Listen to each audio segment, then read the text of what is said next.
It's quite humbling, because I almost didn't finish school because I kept flunking out of school because I can't write. So to be an international writer is it's a miracle. I bet your First of all, the reason I wrote Rich Dad, Poor Dad was because I knew this time was coming.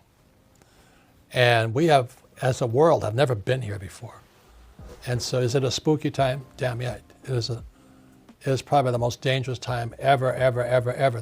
There's nothing to compare it to because there's never been a world economy before. For example, 100 years ago, if there was a stock market crash in England, it didn't affect anybody. But now the US market goes down, the world goes down. So plus with social media and all this we're doing now, and so we've never been here before. And I'm excited about it because I make more money in crashes than I do when they go up. So, but for the average person, they'll get wiped out. I'm afraid at the worst, I hope I'm wrong, but I think we're heading for a global depression. I mean, people are depressed. The economy stays down, it's hard to come back up. And now the good news is that for those who are prepared for it, like you and things like this, you'll do better. See, not everybody dies in a plane crash, some plane crashes. But the last crash in 2008, I was on Wolf Blitzer's program 6 months before Lehman Brothers went down. And I said Lehman was going down. And nobody listened, but it went down. And so I've been expecting this market to go down for quite a while. And I'm concerned about my fellow human beings. But as you know, most Americans are clueless. They don't know what's going on. But if you travel the world, I just got back from Africa and China and Japan and New Zealand. People are scared. Australia, which hasn't had a recession in 30 years, is in recession. But Americans are fat, dumb, and happy, having a good time, which is good. But I'm concerned. That's all I can say. I'd be afraid if I had kids. You'd be afraid about having kids today? If I had kids, no. I think as an adult, you can go hungry, but you don't want to see your kids go hungry. And that's what's going to happen.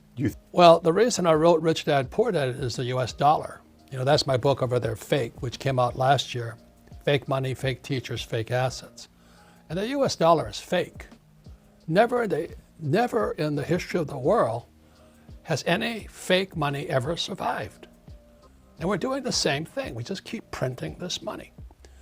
And when I wrote Rich Dad, Poor Dad almost 25 years ago, people said I didn't know what I was talking about. I said savers would be losers. Now, today there's quantitative easing, which is counterfeiting money. And then you have zero interest rates. And people are still saving money. Are you nuts? They just printed, I think, $500 billion in September of this year because the repo market is going down. And the average guy goes, well, what's the repo market? They don't know. So that's why it's fake money, fake teachers, fake assets. Our education system, it has been my rant forever. Why don't we teach people about money? Why is it? We all use money, but we don't teach people about it. So that's why I'm concerned. And I wrote this book, Who Stole My Pension? It's already sold out. But I wrote Who Stole My Pension because was the reason I wrote Rich Dad, Poor Dad. The two authors here, me and myself, Edward Siddell, we both had dads who lost everything. And when I was in my 20s and my poor dad lost everything, it scarred me. And I said, I'm never going to let anybody ever do that to me. So I had just come back from Vietnam in '73. My dad was unemployed, poor dad was unemployed, and he tells me to go fly for the effing airlines. I said, are you kidding me? And he says, go back to school, get your master's and get your PhD. I said, are you kidding me? Here the guy is unemployed. He's got no pension, he's got no paycheck, and he's telling me to go back to school. I said, what, learn nothing?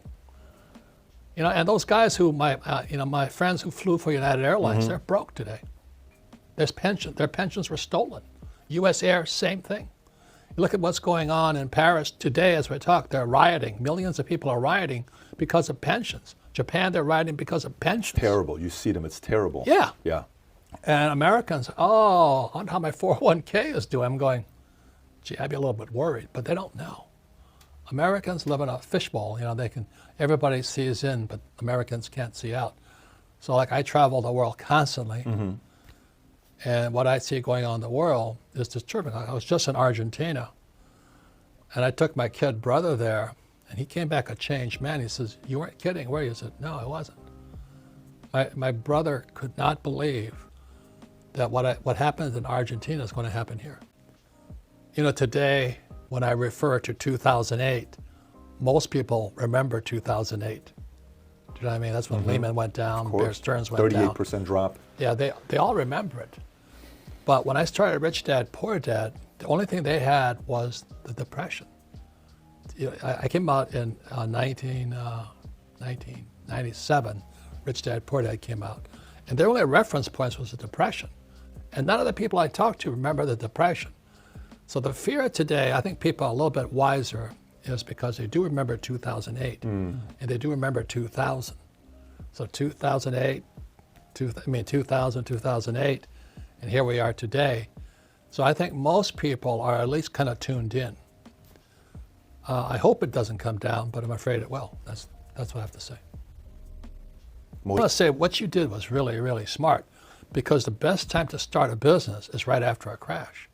I made more money after 2008 than ever in my whole entire life, because everybody was hiding like little cockroaches. You made more money after 2008 than your entire life. Yeah, so when, here I'm talking about the coming depression, everybody says, "Oh, you're such a pessimist, I go, "No, I'm excited. I get sexually stimulated thinking about all the bargains that are going to be on the street, I mean, it's going to be bargains everywhere. But everybody else, "Oh, you're pessimistic." No, I'm actually optimistic. So anyway, so you're very smart. When I study business. Guys who start right after a crash do very well most of the time. See, I'm not in the stock market, so I'm not the guy to ask. And I just don't trust the market because it's so manipulated. I mean, I'm not saying, that book on fake money, fake teachers, fake assets, the Dow. This book, Who Stole My Pension, I write about what is America's #1 export. You know what it is? Toxic assets. 2008 was Wall Street. Toxic assets. Toxic assets. CDOs, MBSs. Yes. Derivatives. And so what is it today? Wall Street just looted the pensions. So this book, Who Stole My Pension, it's like I said, my co-author is an SEC attorney. And he got sick and tired of seeing all these bankers loot the pensions and get paid bonuses.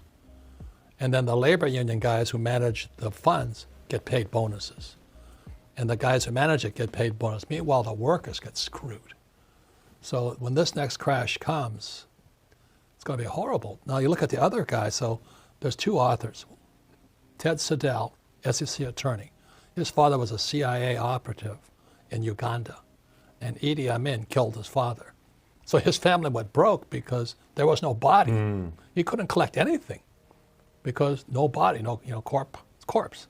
Whereas my father ran for political office against the governor of Hawaii, and he got crushed. And the governor says, "You're no job, no paycheck, no pension." So my old man's broke. So Ted and I were about the same age, and we come back. He said, "My father has no money. My family's starving. My family was starving because my father lost everything." So it kind of put us on edge. You know what I mean? I don't trust my government. I'm not a Republican or Democrat. I like Trump, but they can't save me.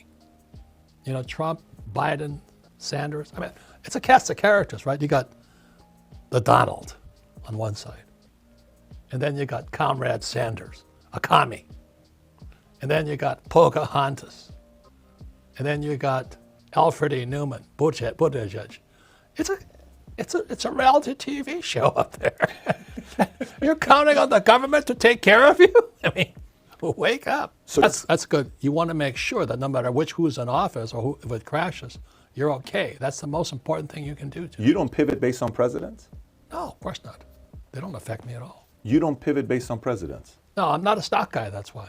Okay. So I'm a real estate guy. So for you, I own businesses. So the Rich Dad Company does better in a crash. And apartment houses, they always do well because people have to have someplace to live. And I own oil wells because people are always burning oil. So I always protect my assets that they're crash proof.